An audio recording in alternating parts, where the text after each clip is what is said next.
저는 밥 먹으려면 7시까지 오고 강의는 7시 반부터인 줄 알았습니다. 제가 오늘 아침에 불안한 이 불길한 그 생각은 틀릴 데가 없다는 말을 자주 듣는데요. 제가 그 면도를 하다가 이렇게 저기 배트맨에 나오는 조커가 되기 직전이었습니다. 좀 가리고 오긴 했는데 TV 찍는다는 게 약간 부담스럽습니다. 멀리서 잡아주시면 좋겠습니다. 감사합니다. 지난번에 저기 어디죠? 뒤에서 했던 것 같은데 제가 알렌관 네, 맞습니다. 네, 두 번째로 평통기원 분들 만나 뵈서 반갑고요. 제가 몇 분 하면 되죠? 40분이요? 네, 알겠습니다. 저는 국제정치학자입니다. 정치학을 했고 미국에서 국제정치학을 했고요. 그다음에 보다 조금 좁게 말씀드린다면 미국인데요. 미국 국내 정치는 아니고요. 한미 관계, 미중 관계를 주로 하고 있습니다. 그래서 아무래도 그리고 제가 2012년하고 16년 이제 17년이죠. 올해니 16년부터 했으니까 문재인 캠프에 대선 캠프에서 외교를 담당했었습니다. TV 출연 때문에 비공개로 하긴 했지만 두 번 지난 2012년에 실패를 했고 2016년 성공을 했는데요. 여전히 저는 이제 비공개로 시작해서 비공개로 남아 있습니다. 그래서 정부에 들어가지는 않고요. 들어가지 않은 게 아니라 들어가지 못했고요. 네. 누가 그러더라고요. 이 오퍼를 받고 거절해야지 안 가는 거지. 오퍼를 받지 못하는 거는 못 가는 거라고. 그래서 제가 후자입니다. 그리고 제가 요즘 이제 호가 생겼는데요. 자문 김준영이라고요. 그래서 다른 사람들은 자문회의를 제가 통일부, 안보실, 외교부 7개쯤 되는 것 같아요. 정확한 숫자를 모르겠습니다. 국방부까지. 그래서 저는 스스로 자문을 하고 있습니다. 왜 제가 뭘 하고 있는지 잘 모르겠습니다. 두 번의 정부를 거쳐오면서 그 진보 정부를 거쳐오면서요. 늘 대북 전문가는 굉장히 많은데요. 외교가 늘 모자랐습니다. 그러다 보니까 실력 없는 저도 계속 몇 안 되는 소수의 외교 쪽을 담당하게 됐는데요. 지금도 또 그나마 남아있던 우리 최종근 교수나 몇 분들이 들어가고 난 다음에 밖엔 저밖에 없어서 지금 미국에 계속 제가 거의 2주에 한 번씩 가서 2박 3일? 1박 3일, 2박 4일 정도 일정으로 회의를 갑니다. 요즘 미국 사람들이 전문가들은 전쟁을 안 난다고 하면서 자기들은 안 와요. 그래서 대부분의 북핵 관련은 워싱턴이나 뉴욕이나 보스턴에서 합니다. 그래서 제가 그냥 포항에서 강의하랴 미국 가랴 오늘 이달 말 다음 주에도 가는데요. 다음 주에도 또 11월 중에도 2번이나 갑니다. 나름대로 피곤하지만 미국의 워싱턴의 기류라든지 그 다음에 정말 트럼프가 어떤 사람인지 그 다음에 그것과 지금 문재인 정부의 입장을 연결시키면서 개인적으로 고단하지만 전체 그림을 볼 수 있는 학자로서 저는 이런 생각을 합니다. 만약에 내가 유럽의 어떤 학자였다면 굉장히 흥미롭고 제가 하는 국제정치에 재밌다고 표현할 텐데 이게 피해자의 당사자고 우리가 그 중심에 있기 때문에 착잡합니다. 우리가 두 사람의 김정은을 마주하고 있지 않습니까? 트럼프는 거의 김정은과 같다고 생각하시면 됩니다. 그래서 모든 게 예상되고 안정돼도 풀기 힘든데 많은 진보 학자들이나 진보 진영에서 트럼프가 되기 전에 그런 생각을 했어요. 차라리 트럼프가 나을지도 모른다. 그렇죠? 저는 아직도 그 가능성은 남아있다고 마지막에 결론 때 제가 말씀을 드렸어요. 아직은 그러나 그때의 기대보다는 지금의 우려가 훨씬 더 커진 건 사실인 것 같습니다. 미국의 제도, 그 다음에 미국의 대북 관념 같은 것들이 굉장히 우리가 그때 그 진보가 차라리 트럼프가 좋다고 생각한 저변에는 우리의 좌절감이 담겨 있는 거죠. 결국 북미 문제인데 북미가 풀어야지 이 문제가 풀리는데 사실 트럼프가 뭐 아니면 도일 가능성이 많으니까 지금 자꾸 더러 보이긴 하는데요. 그러나 저는 여전히 아직 조금 남아있다고 생각합니다. 제 강의 대부분은 조금 비관적인 전망이 될 가능성도 많은데요. 그럼에도 불구하고 우리가 틈새를 찾고 가능성을 찾는 그런 노력이 필요하다고 생각합니다. 우리 아까 교수님 말씀하신 것처럼요. 처음이라고 부담을 주시니까 또 그런데요. 저는 그래서 제가 처음이라는 말씀을 들으면서 저는 몰랐습니다. 들으면서 부담도 되지만 잘 짜셨다는 생각이 들어서 제가 지금 도대체 이 한반도를 중심으로 미중 남북이 어떤 상황인가 전체 그림을 여러분들한테 제가 가진 지금까지 연구하고 관찰한 것들을 말씀드리고자 합니다. 보시면 일단 제일 먼저는 문재인 정부의 지금 에셋 또는 burden이라고 볼 수 있는데요. 그걸 정리를 해봤습니다. 뭐니 해도 에셋이라 하면 우리 가지고 있는 자산은 촛불 혁명의 결과물이죠. 그래서 이렇게 국민들이 많은 지금도 70%에 가까운 사람들이 지지하고 있는 정부라는 게 흔하지 않다고 생각합니다. 노무현 정부도 처음에 워낙에 센세이셔널한 정부였기 때문에 80% 갔습니다만 딱 100일 만에 반토막이 났었습니다. 그리고 노무현 대통령이 가지고 있는 카리스마라든지 일종의 싸움꾼, 싸움닭의 성격, 그리고 모두가 예상하지 않고 모두가 수용하지 않았던 대통령이었기 때문에 험난한 가시밭길이었습니다. 거기에 비해서는 100일이 지나도 70%, 그 다음에 워낙에 또 박근혜 정부가 망쳐놨기 때문에 반사이익, 누가 해도 그 전임 정부의 박 정부보다 못하겠냐는 프리미엄도 있고요. 그 다음 실제로 나름대로 국민과 소통하면서 비판도 많이 받지만 이 정도의 지지율을 끌고 왔다는 것은 분명히 자산인데요. 가장 문제는 저는 이 자산이 상당히 이 정부를 조심스럽게 만드는구나 하는 생각을 합니다. 나쁘게 더 심하게 표현하면 오히려 높은 지지율이 걸림돌이구나. 이 정도의 지지율을 유지하기 위해서 정부가 과감하고 대담한 특히 대북 관계를 잘 하지를 못하는구나. 상황 관리에 들어가고 지지율 관리에 들어간다는 생각이 좀 듭니다. 이해는 갑니다. 대통령께서 왜 담대한 제안을 못하실까 생각을 해보면요. 제가 지금은 동심원에서 많이 멀어져 있지만 옛날에는 독대도 많이 했었는데요. 성격상 싸우는 걸 싫어하십니다. 굉장히 부드럽고 보시면 아시겠지만 조심스럽고 우리가 비서실장이라고 얘기를 합니다. 저는 이렇게 생각했습니다. 대통령이 되기 전에요. 참 대통령이 되기 어렵다 우리나라 상황에서. 카리스마 강한 대통령이. 근데 되면 제일 잘할 사람이라고 진짜 생각했었습니다. 근데 되기가 힘들다. 늘 이렇게 2012년에 특히 실패를 했을 때 되기만 되면 반대로 잘 챙기고 꼼꼼하고 잘할 것 같다. 근데 안 될 것 같다는 좌절감을 받았습니다. 물론 2012년 실패 직후이긴 하지만요. 근데 요즘 드는 생각은 되셨는데도요. 너무 조심스러우시다. 저는 제가 맞는지 우리 지금 초기에 우리 문 대통령의 입장이 맞는지는 아직은 제가 자신할 수 없는데요. 좀 아쉬운 점은 여전히 존재합니다. 그래서 뭔가 리더라면 치고 나가고 어려울수록 끌고 나가고 그러면서 사람을 설득시키는 리더십이 저는 보관이 있으리라고 생각합니다.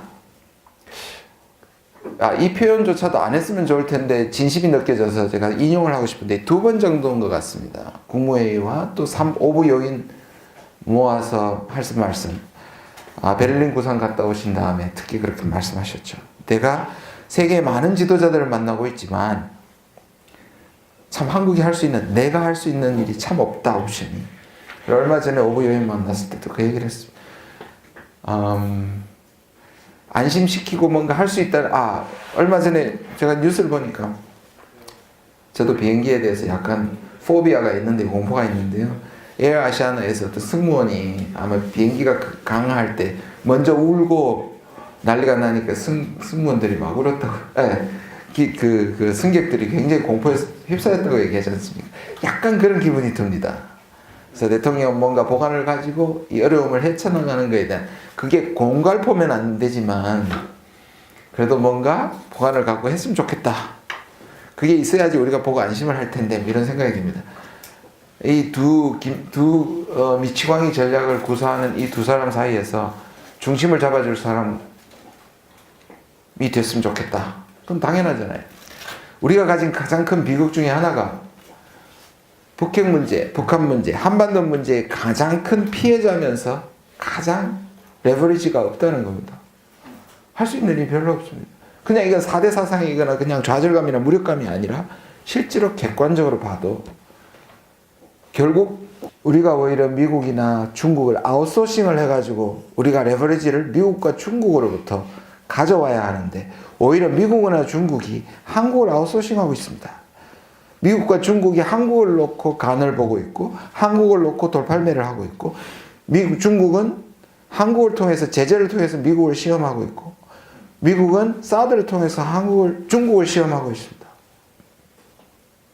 우리가 아웃소싱을 했을 때 미국이 가진 어떤 면에서 제재력과 제재의 힘과 중국이 가지고 있는 대북 지렛대를 갖고 와서 이거를 우리가 아웃소싱 시켜서 우리가 그 힘을 받아서 북한을 설득시켜야 합니다. 다시 말해서 우리가 스스로 가진 힘이 없기 때문에 특히 북한이 원하는 걸 우리가 가지고 있지 않기 때문에 그게 위협이든 또는 평화체제든 그걸 우리가 가져오려면 결국 미중을 설득시켜야 하는 외교력이 필요한 시점입니다.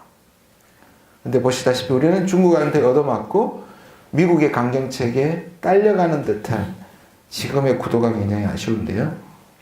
아무튼 그래서 이렇게 생각하시는 것 같아요. 아, 내년까지는 관리해야 되겠다 생각하시는 것 같아요.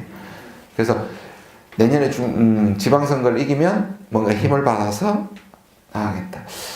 정말 그렇게 생각하신다면 저는 좀 아쉽다는 생각이 듭니다. 왜냐? 이미 대선 공약의 대북 관계 개선, 북핵 문제 해결을 강력하게 공약을 던졌고 그게 추인받은 것이 바로 당선이지 않습니까? 이미 추인 한번 받았습니다. 그리고 지금 80%, 70%, 80%를 받은 건 추인을 2번 받은 겁니다. 물론 대북 강경책, 이제 북한이 저렇게 나오니까 워낙 도발이 세니까 그 다음 미국과 한미 공조를 잘하니까 거기에는 1, 20%의 프리미엄이 들어있겠죠.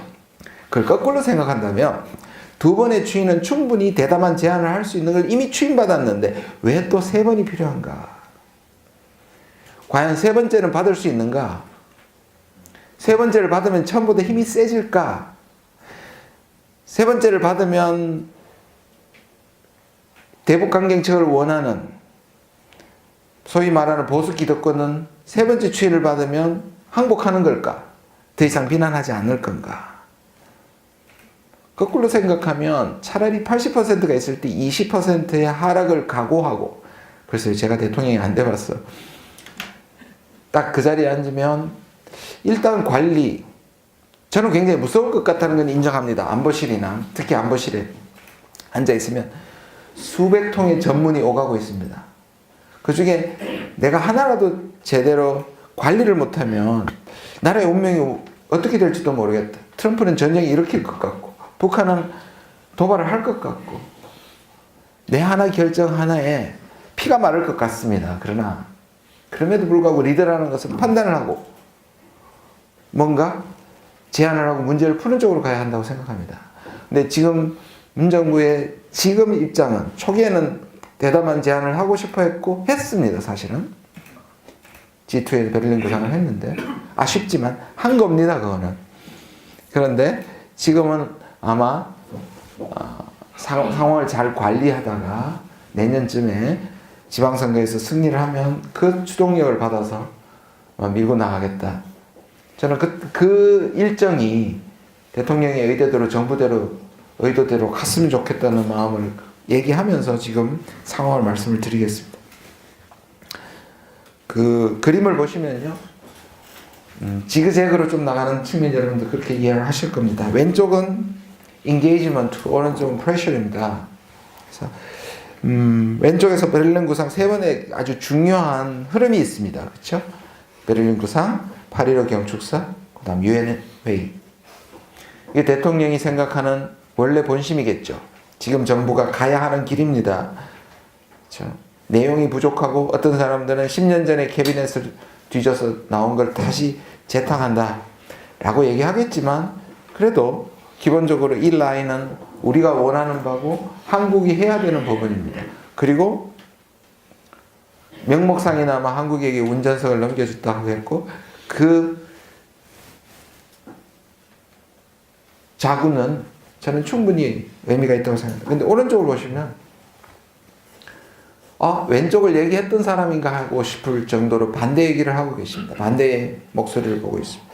한미 정상회담 첫 번째, 두 번째, 한미일 3자회담 이게 계속돼. 특히 두 번째는 저는 굉장히 우려를 합니다. 혹시 9월 7일 한국에서도 만약 이것이 공동성명이나 이게 한미일 군사협력이 등장한다면 저는 매우 곤란하다고 생각합니다. 미국도 그래도 한미일이라고 얘기하는 것은 결국 신냉전과 또는 저는 이렇게 생각합니다. 부분적으로 북한 문제를 해결하기 위해서 한미일이 협력해야 되는 부분이 분명히 존재합니다. 해야 됩니다. 그런데 미국이 원하는 것은 북한 문제 해결만이 아니거든요. 중국이란 거대한 이 전체의 지정학적 계산에 의해서 결국 중국을 봉쇄하겠다는 미국이. 근데 과거처럼 우리가 보통 사람들이 생각, 미국이 설마 한국을 이용해서 중국을 그럴까? 그거 설마는 우리가 가지고 있는 굉장히 순진한 생각이죠. 제가 미국의 전략가라면 당연히 그러겠습니다. 제가 미국. 한국을 이용해서 또 북한의 위협을 이용해서 중국을 견제하는 것은 가장 기초적인 미국의 아시아 전략이 될 수밖에 없죠. 근데 미국이 우리를 위해서 그 전략을 포기한다고요? 아닙니다. 우리는 중국과 척을 지면서 한중 관계를 파탄으로 간다는 것을 수용하면 그 전략을 받아들여야죠. 근데 그렇지 않으려면 그 전략은 받아들여서는 안 되고 지연시키거나 약화시키거나 없애야 되는 것이죠. 근데 우리는 늘 희망적 사고나 또는 낭만적 사고를 가지고 미국이 한국을 앞세워서 중국을 돌팔매질한다고 생각하지 않습니다. 그런 생각이 들어도 그런 생각을 하고 싶어 하지 않습니다. 미국의 대중국 정책은 우리에게 국익이 아니라 국손입니다. 국해입니다. 그 구도부터 받아들여야 되죠. 그게 바로 그래서 사드는 시작일 뿐입니다. 전초전일 뿐입니다. 그거 조금 더 뒤에 말씀을 드리겠습니다. 그래서 이게, 그리고 한미정상회담에서 전화통화 할 때마다 트럼프와 문재인이 바뀐 듯한 느낌을 좀 받습니다. 제재를 해야 될 때입니다. 강력하게 제재. 대화할 때 아닙니다. 이해는 갑니다. 그리고 이렇게 얘기를 일각에서는 그렇게 얘기를 합니다. 실제로 안보실에서도 그런 얘기가 나옵니다. 우리가 더 강하게 나가야지 오히려 미국이 북한에 대해서 전쟁을 건다든지 군사 옵션을 안 한다. 일부 맞다고 생각합니다. 그런데 너무 극단적이죠. 이게 미국에서 보면 왼쪽에 있는 거예요. 다시 문재인을 의심하기 시작합니다. 그리고 미국의 여론들이 뭐지? 근데 오른쪽으로 막 가면 문재인을 뽑았던 촛불 정부 진보에서 의심하기 시작합니다. 속이 부글부글 끓습니다. 그렇잖아요. 샌드위치가 돼 있죠. 근데 왜? 저는 이 두 가지, 그래서 이 두 가지가 가져가야 된다고 생각합니다. 결론 마지막 그림인데 잠시만 보시면요. 제가 결국 마지막에 결론을 낼 부분인데 그 그림입니다. 제가 보는 그림이 이겁니다. 그래서 굿캅 배드캅인데요. 보시면 대화를 우리한테, 미국과 중국이 대화를 우리한테 외주를 하고, 그 다음에 미국과 중국은 힘을 가지고 있으니까 북한을 압박하고, 그리고 대화의 창구를 한국으로 유일하게 만드는 것입니다. 그러려면 앞에 1페이지의 그림을 보시면, 자, 이 두 가지를 하는 게 맞습니다. 그런데 우리는 이렇게 가겠다는 소위 말하는 문재인 정부의 독트린이 나오고 이 두 가지를 해야죠. 그래서 미국한테 갔어도 이 두 가지 얘기 다 해야 되고, 그 다음에 이 땅에, 이 한국의 국내 정치에도 이 두 개는, 이 두 개를 가지고 있는 전체를 포괄할 수 있는 문독트린이 있다.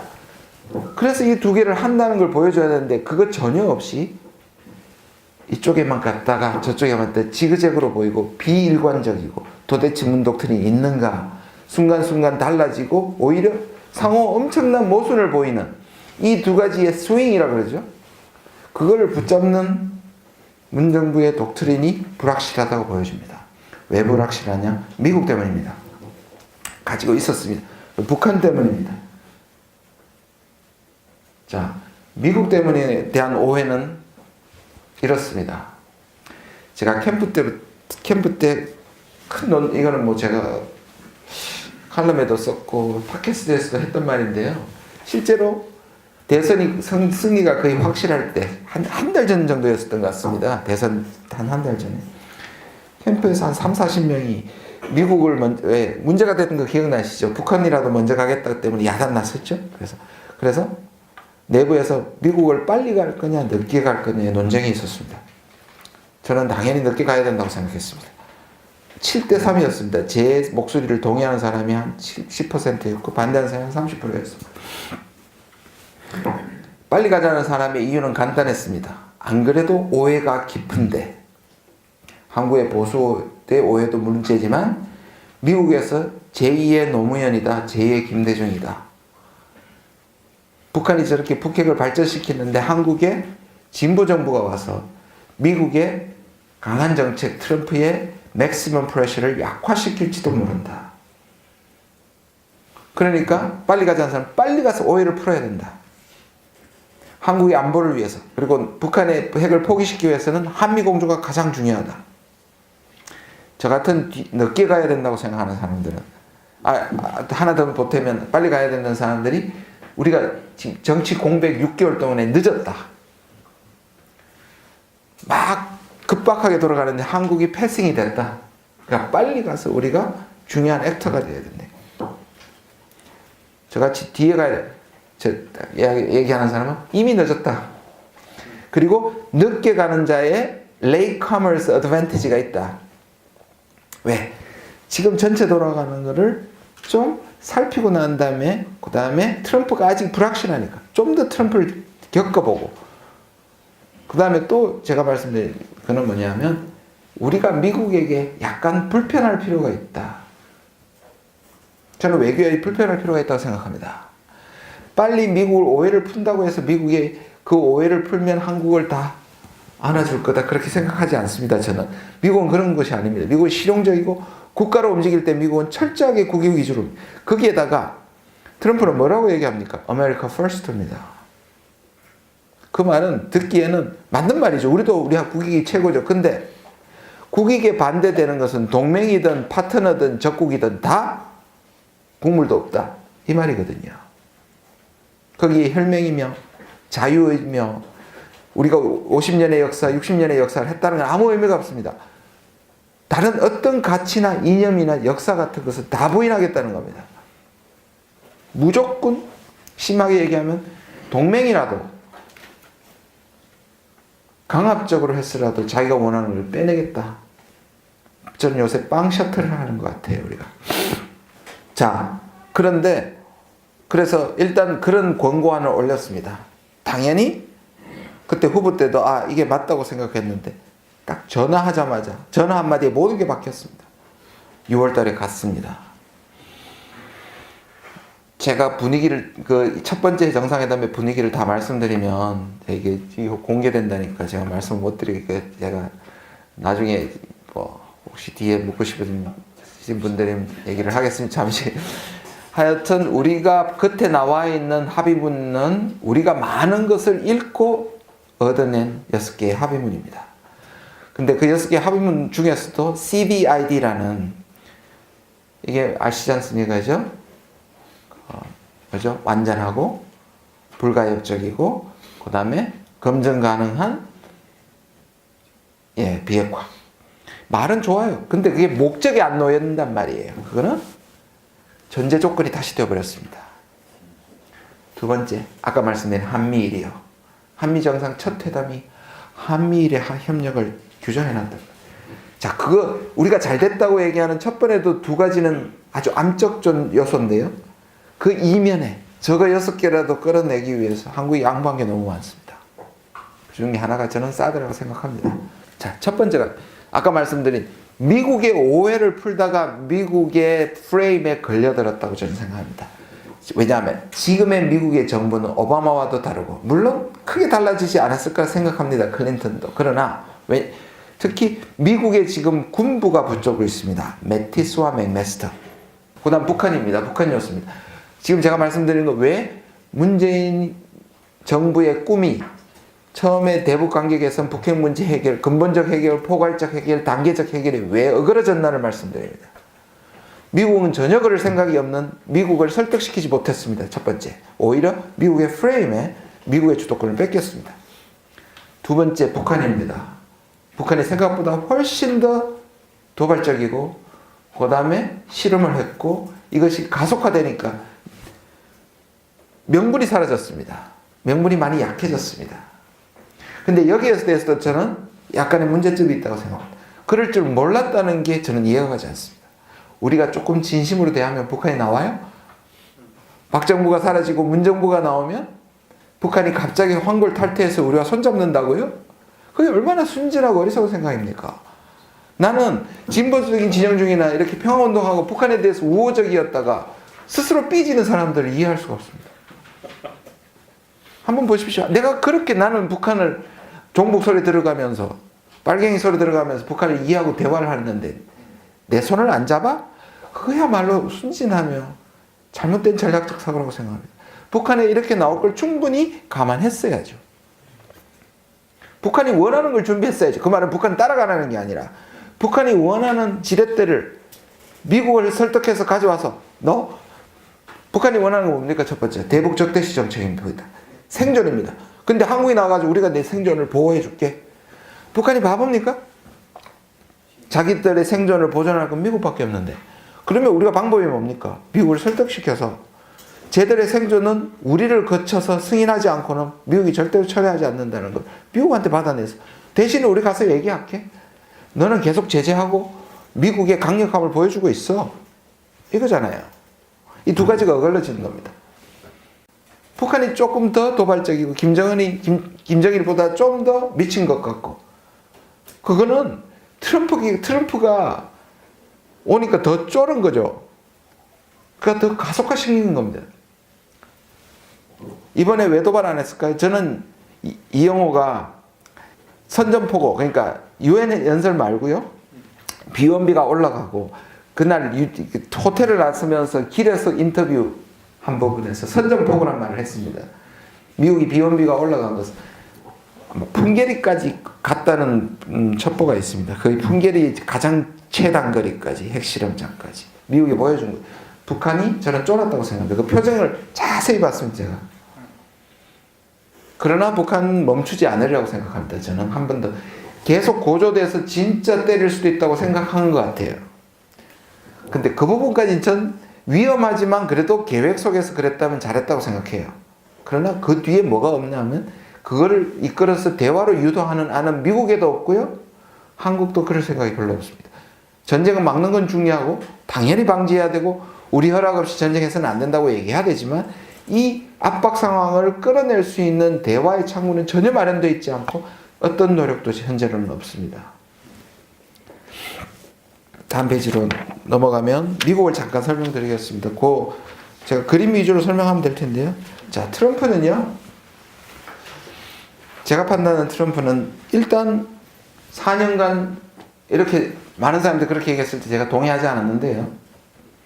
트럼프가 뽑혀도 우리가 보기에 미치광이가 뽑혀도 미국의 유구한 역사와 제도가 또는 미국의 정당 제도가 또는 더 구체적으로 공화당이 트럼프를 교육시킬 것이다. 또는 트럼프는 변할 것이다. 대통령 자리에 가면. 그리고 분열시켜서 대통령이 됐지만 대통령이 된 다음엔 다시 통합적인 전체 국민의 대통령이 될 것이다. 어디서 많이 듣던 얘기죠. 그런데 트럼프는 아닙니다. 트럼프는 4년간 대선 캠페인을 하고 살 겁니다. 선거운동으로 4년을 이끌 겁니다. 그 선거운동은 뭐죠? 자기 지지자들을 위해서만 존재할 겁니다. 소수의 지지자라는 거, 지지를 받고 있다는 걸 잘 알고 있습니다. 끊임없이 싸움을 만들면서 내부에서 외부에서 분열시키면서 자기를 유지해 갈 사람. 제가 거기에 알코올 퓨리피케이션 프로세스를 했는데요. 있지 않습니까?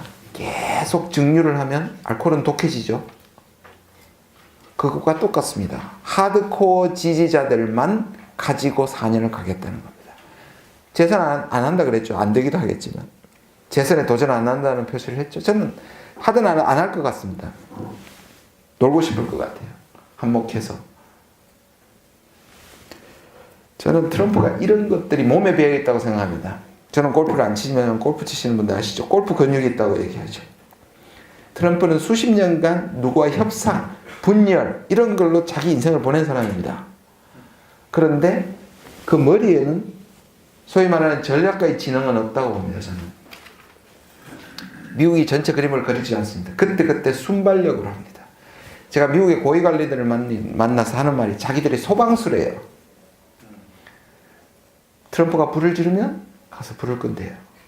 그리고 이렇게 모여가지고 회의를 하면 이 방송용 멘트는 아니지만 가오를 잡는답니다. 그래서 자기가 얼마나 대단한 대통령인가를 몇 명이 모여도 그렇게 떠버리는 게 있지 않습니까?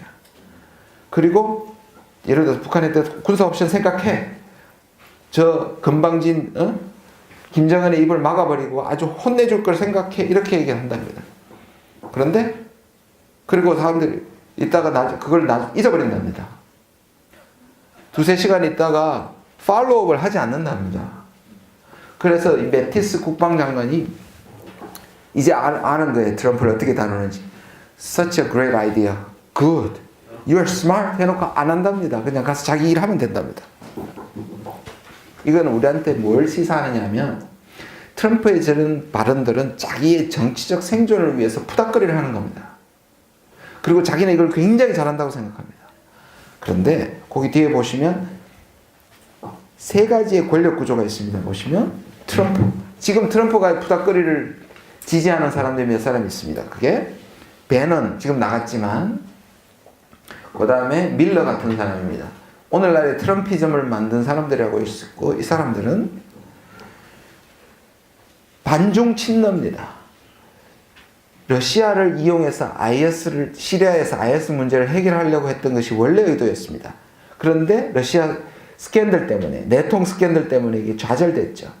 그래서 배넌도 근데 반중 전선입니다. 중국은 어떻게 손봐야 되겠다고 해요. 특히 배넌이라는 사람은 반중주의자입니다. 그 다음에 매티스와 이 군부들, 매티스, 맥메스터, 존 켈리라는 세 사람의 3원이 있는데요. 이 사람들은 군부입니다. 지금 미국의 대외 정책을 실제로 이끌어가고 있는 사람입니다. 앞에서 트럼프가 푸닥거리 하는 뒤에서 미국의 대외 정책을 챙기는 어떤 면에서 트럼프를 이용해서 군부가 가지고 있는 전략적 사고를 펼치는 사람들입니다. 자, 오른쪽에 이 사람들은 반중 반러입니다. 트럼프가 친러를 했을 때 가장 싫어했던 사람. 이 사람들은 이라크 전쟁과 아프간 전쟁을 실제로 해본 사람들입니다. 자, 두 가지 성격을 갖고 있습니다. 이 사람들은 전쟁이 얼마나 심각한, 트럼프가 얘기하는 것보다 훨씬 더 심각한 건가를 너무 잘 알고 있기 때문에 군사 옵션을 오히려 막아주는 역할을 우리한테 해주는 겁니다. 그런 면에서 트럼프의 미치광이 전략을 제어한다는 면에서는 우리한테 상당히 단기적으로 고맙습니다. 그러나 중장기적으로 이 사람들은 재균형론자들. 자, 재균형론자가 뭐냐면 아시아로의 중심축 이동, 오바마 독트린입니다. 그죠? 한마디로 중국 봉쇄입니다. 이 사람들은 트럼프는 ABO, 오바마가 했던 건 다 버린다고 했지만 겉으로는 트럼프를 따라가는 듯 하지만 군사 전략은 이 사람들은 뒤에서 트럼프를 이용해서 중국을 압박하고 봉쇄합니다. 그래서 이 사람들은 반중 반러입니다. 미국의 군부 리더십은 반중 반러입니다. 왜? 이들은 전 세계의 패권 싸움으로 패권을 보고 전 세계를 보기 때문에 러시아한테도 질 수 없고 중국이 부상하는 것도 용서할 수가 없는 세력들입니다. 오른쪽이요. 미중 정상회담 할 때까지만 해도 반짝였고 우리에게 가장 필요한 세력이고 우리가 다리를 놓아야 될 세력이 바로 이방카 쿠시너입니다. 그냥 보기에는 최순실 세력 같지만 우리에게는 가장 우호적이고 이 사람들을 통해서 이 사람들은 친중 반너입니다. 여기에 틸러슨은 친너 반중입니다. 그러나 틸러슨은 지금 대화파는 틸러슨 국무부는 완전히 밀려났습니다. 오죽하면 대통령하고 서로 말싸움을 하겠어요. 모란, 멍청이란 말이거든요. 틸러슨은 대통령에서 모란이라고 그랬고 대통령은 그러면 IQ 테스트 한번 해볼까? 할 정도로 무슨 만화에 나오는 것 같아요. 미국이 어떻게 저렇게 됐는지. 최근에 미국의 세 가지 의견입니다. 보시면 maximum pressure, 군사적 옵션 사용, 그리고 대화를 통해. 제일 많은 게 maximum pressure입니다. 트럼프가 MNE이지 않습니까? maximum pressure and engagement. 언뜻 보면 우리가 가는 길하고 비슷해 보이지만 아닙니다. 중간에 뭐가 빠졌습니다. maximum pressure, 그 다음에 북한의 항복, 그 다음에 engagement입니다. 또는 북한의 붕괴, 북한의 침몰. 중간에 북한이 항복하든지 망하든지 그게 있어야 됩니다. 어떻게 보면 같은 구도입니다. 전략적 인내와. 그러나 다른 점이 있죠. 가진 힘을 모두 동원해서. 그리고 북한을 그냥 무시하는 게 아니라 북한 아젠다를 최우선으로 올려서 전쟁 분위기까지 끌고 가서 북한에 항복시키겠다. 북한 항복 안 해? 그럼 좋아, 그럼. 20년이고 30년이고 말려 죽이겠다. 이게 미국입니다. 북한이 도발해? 그럼 군사 옵션 해. 군사 옵션은 반드시 전쟁만 생각하실 필요는 없습니다. 해상 봉쇄도 있고요. 또 여러 가지 아무도 몰래 가서 잠수함을 침몰시키는 것도 군사 옵션입니다. 북한을 향해 가지고 지상에서 포를 쏘게 되면 북한도 반응하겠죠. 폭격을 하게 돼요. 폭격을 하거나 지상에서 미사일을 쏘거나 하면 북한은 일단 북한이 위험한 게 뭐냐면요. 북한이 자기의 방공망이 허술합니다. 자기가 쏜 핵무기는 추적이 가능한데 이게 핵무기인지 그냥 재래식 무기가 날라온지 북한은 모르기 때문에 최악을 상정합니다. 그럼 전쟁이죠. 그래서 미국이 생각하고 있는 것은 북한 지도부만 알고 대중들은 모르는 잠수함 공격을 할 가능성도 있습니다. 근데 저는 이것도 위험하다 생각합니다. 그 다음 해상봉쇄. 그 다음에 북한을 날라왔을 때, 북한이 쏘았을 때 공중에서 요격시키는 거. 자, 이런 것도 다 군사 옵션입니다. 저는 지금은 아직까지는 그 부분에서는, 그리고 그냥 B1B가 이렇게 올라가는 것도 마찬가지 군사 옵션이라고 얘기할 수 있습니다. 다 전쟁은 아니니까요. 그러니까 미국이 두 소리를 내지 않습니까? 군사 옵션이 on the table, 그러나 북한하고 군사 옵션을 사용하고 싶지 않다. 헷갈리는 것 같지만 그 안에 수많은 단계가 있기 때문에 따지고 보면 맞는 소리일 수도 있습니다. 그러니까 다시 돌아가서 미국의 대부분의 90%는 지금 리더십에서는 바로 이 첫 번째 말려 죽이겠다. 북한은 안 죽겠죠?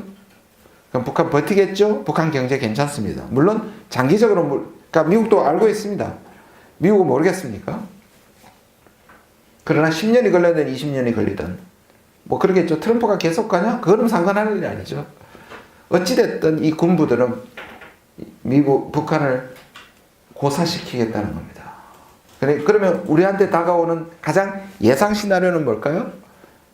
물론 100% 나누면 10%, 5% 이하 군사 옵션으로 전쟁 날 가능성은 저는 전혀 없지는 않다고 생각합니다. 그러나 90%는 우리가 끊임없는 긴장 속에서, 항구적인 위기 속에서 끊임없이 이것을 걱정해가면서 우리의 삶의 퀄리티나 커리어 디스카운트나 그다음 어려워지는 경제, 지금 반도체 때문에 반짝하지만 같이 우리도 말라갈 것입니다.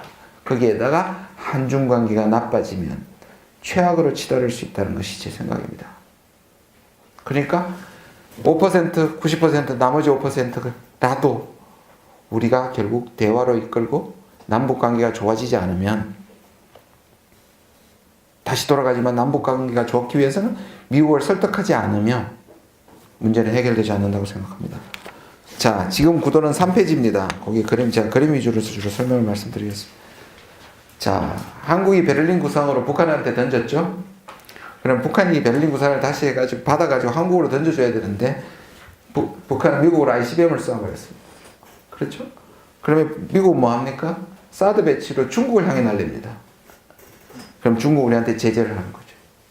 지금 이게 지금 쳇바퀴처럼 여기 사드 외에는 이제 앞으로 FTA 그다음에 이 부담금, 군사 분담금 이제 계속 밀릴 겁니다. 미국은 우리가 호구인 것을 알아버렸습니다.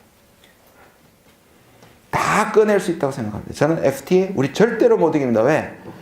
FTA를 폐기하면 누가 이길까요? 누가 손해일까요? 미국이 훨씬 손해입니다. 지금 우리가 수치적으로 흑자를 보고 있지만 그 흑자는 눈속임입니다. 제가 설명 말씀드릴 시간은 많은 없는데 그냥 우리는 죽고 미국만 살겠다는 것이 지금 제 협상입니다. 우리가 만약 폐기한다면 미국 국회에서 들고 일어나서 못하게 할 겁니다. 그 말은 뭐냐? 미국이 원하는 건 다 듣고 한국이 불리한 거는 다 못하게 될 겁니다. 서비스, 농산물 다 개방해야 될 거고요. 그 다음에 자동차 관세가 다시 물게 될 겁니다. 원래 FTA 했을 때 미국 자동차는 0%였고요. 우리는 2.5%를 4년간 내고 올해부터 없어졌어요. 작년인가 올해부터 없어졌습니다. 발효 이후 4년간 그 2.5 다시 올려라 그럴 거고요. 또는 더 많이. 그러니까 미국이 적자가 숫자적으로 없어질 때까지 FTA에 대한 공격을 멈추지 않을 것입니다. 저는 이미 김현정 통상교섭본부장이 미국이 폐기가 거짓말이 아니더라 라고 얘기하는 순간 협상 끝났다고 생각합니다. 그리고 안보, 이거는 FTA는 지금 안보 문제입니다. 한국이 지금 가지고 있는 그 2페이지 위에 그 김영희 대기자가 그런 말을 했었죠. 보시면 저는 이 새가슴론 깊이 새겨야 된다고 생각합니다. 그렇죠? 한미 정상을 위해서 쌍중단을 포기한 새가슴으로 베를린 구상을 실현할 수 없다. 처음부터 발표하지 말았어야 한다. 우리의 새가슴을 미국한테 보여버렸어요. 마치 FTA를 폐기시키면 한미동맹이 깨진다고 생각합니다. 사드를 조기 배치하지 않으면 한미동맹이 깨진다고 생각합니다. 자, 모든 것이 지금 미국의 한마디의 협박도 오기 전에 스스로 그것을 협박으로 여기고 미국 말을 들어주는 구도를 지금 가지고 있습니다. 자, 북한은 아까 말씀드린 것처럼 거의 다 왔다고 얘기했죠. 김정은이. 그래서 저는 한 번 또는 두 번 정도를 더 할 거라고 봅니다. 저는 핵실험, 많은 사람들이 핵실험도 할 수 있다고 보는데 뭐 할 수도 있겠죠. 근데 핵실험은 이미 수소폭탄으로 증명이 됐습니다. 수소폭탄에 성공했거든요. 6차 핵실험에. 핵실험은 더 안 해도 될 것 같습니다. 그리고 보통 6번 인도 파키스탄. 근데 인도 파키스탄 6번 해가지고도 수소폭탄 못했죠. 북한은 그리고 꿈의 무기라고 얘기하는, 핵무기라고 얘기하는 SLBM도 가지고 있습니다. 잠수함에 핵다는 것이 전 세계 5개국밖에 가능하지 않습니다. 거의 핵과 미사일 기술은 숫자의 문제지 미, 중, 러까지 바로 밑에까지 코미까지 발전했다고 생각합니다. 저는 아직도 실전 배치할 때까지는 2, 3년 남아있다고 생각합니다. 저는 군사 전략 전문, 무기 전문가는 아니지만 그러나 북한이 서둘러 완성을 선언할 것이라고 생각합니다. 그게 빠르면 올해 말 아니면 내년 신년사. 그 전에 미국을 향해서 미국에 도달할 수 있고 재진입 기술이 미국이 인정할 때까지 한두 번 정도의 ICBM을 더 쏠 거라고 생각합니다. 그러나 실제 핵폭탄을 한다든지 또는 미국이 근처까지 가지는 않을 것 같고요. 그래서 사거리가 끝까지 간다. 그러면 이렇게 고각 발사를 지금까지 하고 한 번 지금 일본을 넘어가는 걸로 했죠. 저는 그걸 한 60도 정도 고각을 한 다음에 그렇게 되면 재진입하는 데 대한 증명도 하고 이걸 보통 정상 발사각이 45도입니다. 그러니까 고각은 이렇게 날리는 거죠. 한 60도 부근에서 하게 되면 재진입 기술을 어느 정도 인정을 받을 거예요. 그리고 이것이 LA나 하와이로 갈 수 있다는 걸 보여주겠죠. 그런 부분에서 한 번 더 하리라고. 그러나 그는 긴장이 좀 풀렸을 때.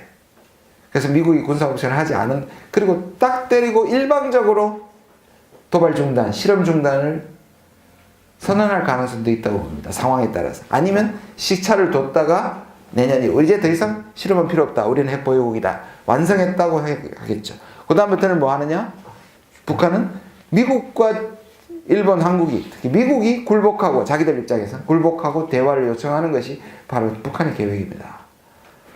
다 완성하고 나서 북한이 이제 우리가 하겠다고 나오지 않는다는 거죠. 북한에 이제 칼자루를 쥐었다고 생각하고 기다릴 겁니다. 자, 미국은 아까 어떻게 한다 그랬죠? 북한을 숨통을 조인다 그랬죠. 그래서 대화가, 어떤 사람 분들은 북미 간에 또는 미중 간에 대타결이 있을 것이다. 그럼 다행이고요. 박근혜 대통령의 북한 붕괴론은 정책은 아니죠.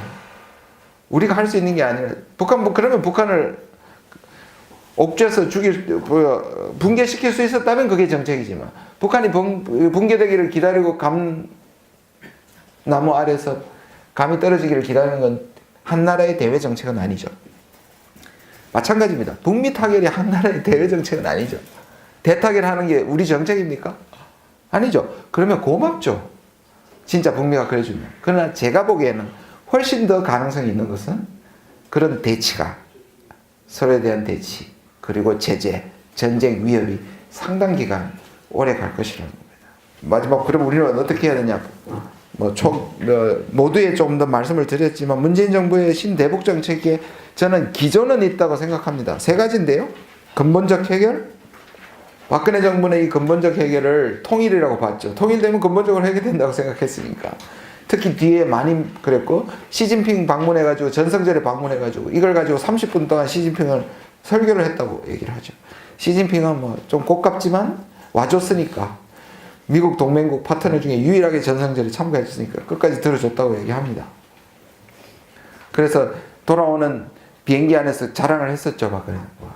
중국이 한국의 통일론에 동의했다. 아니요, 전혀 아닙니다. 그냥 들어준 겁니다. 손님이 와서 그렇게 얘기를 하는데 그냥 참아준 거죠. 그러다가 사드로 뒤통수를 맞았던 거죠. 그래서 근본적 해결입니다. 다시 말해서 북한 문제는, 그러나 이거는 말하는 통일이 아니라, 통일은 물론 이제 결론이고요. 그래서 비핵화 평화 체제를 통해 가지고 오늘 주제라고 할 수 있는 여기에 대한 근본 문제를 해결하겠다. 그 다음에 포괄적 해법입니다. 그래서 패키지 방식으로, 대화는 길게 하되 마지막에 보는 것을, 옛날에 이명박 정부가 좋은 말은 다 써버렸죠. 뭐였죠? 뭐였죠? 그랜드 패키지인가요? 그랜드 바겐입니다. 그것과 유사합니다, 개념은. 그래서 한 방에 해결하겠다는 거고요. 그 말은 지금 한 방이 아니고 모든 것을 갖추신 다음에 마지막에 이것을 포괄적으로 해결했다. 그 다음에 단계죠. 국민들에게는 두 가지만 얘기를 했습니다. 동결과 비핵화. 근데 좀 더 따져보면 첫 번째, 두 번째, 세 번째, 네 번째인데요. 첫 번째를 보시면 조건 없는 대화 모색이죠. 근데 이거 지금 첫 번째부터 작동 안 하죠. 미국의 기세에 놀려가지고 아까 말씀드린. 왜 첫 번째 대화가 조건을 달아야 됩니까? 왜냐? 미국이 그렇게 보고 있기 때문입니다. 미국은 대화를 하는 자체가 북한에게 굴복 또는 북한에게 상을 준다고 생각합니다. 프라이즈입니다. 대화 자체가 북한을 인정하고 북한에게 주는 프라이즈, 인센티브, 상이라고 생각하기 때문에 북한이 어떤 경우에도 자기들이 원한다거나 비핵화를 목적으로 한다는 전제 조건 없이는 미국이 북한과 대화하지 않겠다는 겁니다. 그래서 대화가 상이 되어버렸습니다. 근데 지금의 북한은 10년 전, 20년 전의 북한이 아니거든요. 당연히 안 받죠. 크게 세 가지 단계를 겪어왔습니다. 제네바 합의 94년도, 그 다음에 2005년도 9.19, 그리고 지금 현재의 세 가지 구도가 있습니다. 북한이 요구하는 것과 남북관계와 그 다음에 평화체제에 대한 구도가 변하고 있습니다. 보시면 제네바 합의는 이것을 안보와 경제의 교환입니다. 다시 말해서 핵 동결을 하면 경제 지원을 해주는 거예요. 이때만 해도 우리가 갑이었습니다. 북한이 을이었습니다. 이걸 하고 나서 아시다시피 바로 그 해에, 그러니까 이 94년 10월에 하고 11월에 미국 중간선거가 있어서 공화당 정부로 바뀌게 됩니다. 제일 많이 나왔던 게 대실패다. 왜? 북한이 양보한 것에 비해서 또는 북한이 가진 핵기술에 비해서 너무 많은 것을 줬다. 이게 결론입니다. 그때는 우리가 갑이었습니다. 북한한테 주면 북한이 저는 지금 와서 그런 말 하죠. 김대중 노무현 정부가 북한이 가진 핵이 협상용이라고 얘기하는 바람에 오늘날까지 이렇게 됐다. 저는 북한이 협상용이든 보유용이든 결정하지 않았다고 생각합니다. 두 안을 다 언제든지 갖고 있었다고 생각합니다. 근데 처음에는 협상용이라는 부분이 더 컸고요. 지금까지 올수록 보유용이라는 것이 더 커진 겁니다. 저는 늘 두 가지, 왜 옵션을 하나를 버립니까? 그러니까 늘 우리 생각하고 싶은 대로 생각하는 거죠. 북한은 두 가지 가능성을 갖고 지금까지 온 겁니다. 협상용이라는 생각이 강했을 때 협상을 해서 중지시킬 수 있었죠. 그때만 하더라도. 뭐 이 제네바 합의가 완벽하다는 얘기는 아니죠. 두 번째, 9.19 공동성명은 북한이 달라졌습니다. 핵무기가 2002년에 우라늄부터 시작해서 북한의 기술 수준이 당연히 요구 조건도 높아졌고, 그리고 이것은 육자회담을 통해 가지고 어느 정도 가다, 제가 보기에는 여전히 이 협정 자체는 우리에게 갈 길을 제시하는 패러다임이라고 생각하는데요. 그래서 뭡니까? 안보와 안보의 교환이 있었습니다. 다시 말해서 북한이 원하는 안보를 보장하고, 그렇죠? 경제 지원이라는 것은 덤이었습니다. 북한은 이제 북한의 안보를 보장하는 그러니까 우리의 생각이 북한이 원하는 것을 듣기 시작했던 겁니다. 그러나 어떤 북한의 이 원하는 만큼의 경성화 안보는 보장하지 못했던 건데요. 자, 그래서 지금은 이겁니다. 북한이 원하는 것은 핵우산 철폐, 그 다음에 북한 미국 핵군축입니다. 분명하게 얘기하고 있습니다. 이걸 일반 용어로는 대북적 대시 정책의 중단입니다. 그리고 자, 선 평화체제 후, 지금 고전까지는요, 평화체제와 비핵화가 병행론이었습니다. 중국도 그랬고요, 북한도 그랬습니다. 지금 북한이 바뀌었습니다. 우리는 뭡니까? 선 비핵화 후 평화체제죠. 북한은 선 평화체제 하면 비핵화 생각해 보겠답니다. 저는 내년부터 북한의 갑질을 보게 될 것입니다. 남북에 우리가 분명히 어립니다. 근데 아직도 갑인 줄 알고 있습니다. 800만 불 주면 북한이 어떻게 되고, 북한한테 경제 지원하면 북한의 핵을 포기하고 도발을 중지하고, 천만의 말씀입니다. 북한은 이제 우리가 전쟁을 각오하지 않는다면 우리는 앞으로 계속 북한에게 의리될 것입니다. 이 말은 전쟁하자는 얘기 아닙니다. 오해하지 마십시오. 북한은 모든 것을 이 핵에다 걸고, 자, 물론 미국의 뜻대로 될 수도 있겠죠. 한 20, 30년 동안에 북한을 고사시키면 북한이 지금은 경제가 좋다더라도 20, 30년 죽겠죠. 그러나 20, 30년 동안 우리가 잃어야 될 것들이 너무 많은 거예요. 저 기본적으로 한미 입구론, 남북 경유론, 북미 출구론이라고 생각합니다. 북한 문제, 북핵 문제는 분명히 북미 문제입니다. 그 구도가 그렇습니다. 그러니까 결론은 북미가 풀어야 됩니다. 그러나 우리가 한미가 입구로 들어가서 남북을 경유해서 북미 출구론을 이어서 한다고 생각합니다. 그리고 동결론, 상식적으로 동결론에서 비웃는 사람이 많지만, 물론 동결의 단계는 여러 가지가 있지만, 동결 안 하고 어떻게 폐기를 합니까? 동결이 어떤 조건에서 어떤 동결을 하느냐의 문제지, 누가 봐도 상식적으로 동결 후 폐기겠죠. 2단계론과 3단계론, 핵은 2단계론, 그 다음에 이 동북아에서는 3단계론으로 가야 한다고 생각하고요. 마지막으로 그 그림 설명하고 마치겠습니다. 아까 잠깐 말씀을 드렸는데요. 결국 이 구도로 가야 된다는 겁니다. 그래서 미국이 북한을 이렇게 됐습니다. 저를 보시면 북핵이 25년 동안에 가장 잘못된 게 미국과 중국이 역할을 바꾼 겁니다. 자, 북한한테 가장 아픈 채찍을 누가 갖고 있습니까? 미국과 중국 사이. 중국이죠. 중국이 채찍을 때려야 북한이 진짜 아파하는 거죠. 왜냐하면 북중 관계가 깊고 90% 이상의 무역이니까. 그런데 중국이 북한한테 준 건 채찍이 아니라 당근이었습니다. 그렇죠? 북한이 가장 좋아할 당근을 가진 나라가 어딥니까? 미국이죠. 평화체제, 그 다음 북한 생존. 근데 미국은 북한에게 당근을 주지 않고 채찍을 때렸죠. 이게 바뀌어야 되는 거죠. 이게 바뀌기 위해서는 미중이 협력을 할 수밖에 없습니다. 미국이 중국한테 채찍 때리라고 자꾸 요구하잖아요. 그때 중국은 뭐라? 네가 당근부터 줘라. 그럼 우리가 채찍 쓰겠다 그러죠. 미국은 반대로 네가 채찍을 쓰면 우리가 당근을 주겠다. 그걸 바로 잡고 뭐 할 거는 뭐냐면 결국 한국이라는 거예요. 당근은 우리가 줄게. 그러나 채찍으로 몰아붙여서 우리와 대화하게 만드는 것이죠. 저는 이게 유일하다고 보는데 쉽지 않다고 생각합니다. 5% 10%도 안 될 수도 있습니다. 여기에 관건은 뭐냐? 미국 설득입니다. 자, 미국을 설득하려면 어떤 가슴을 가져야 하냐면 미국이 문재인 특보가 얘기했던 거, 물론 정무적으로는 너무 싸납게 얘기하셨지만 사드 때문에 폐기될 동맹은 동맹이 아니다. 한국을 믿지 못하고 한국이 지금 대화하는 것이, 그러니까 이것은 공개적으로 트럼프와 트윗질을 하는 게 아니죠. 마쿠에서 진짜 판을 놓고 한판 설득을 벌여야 되는 거죠. 대화한다 우리는. 전쟁 안 된다. 그러나 제재도 해라. 양동작전으로 가자. 이 문제 해결하고 싶다.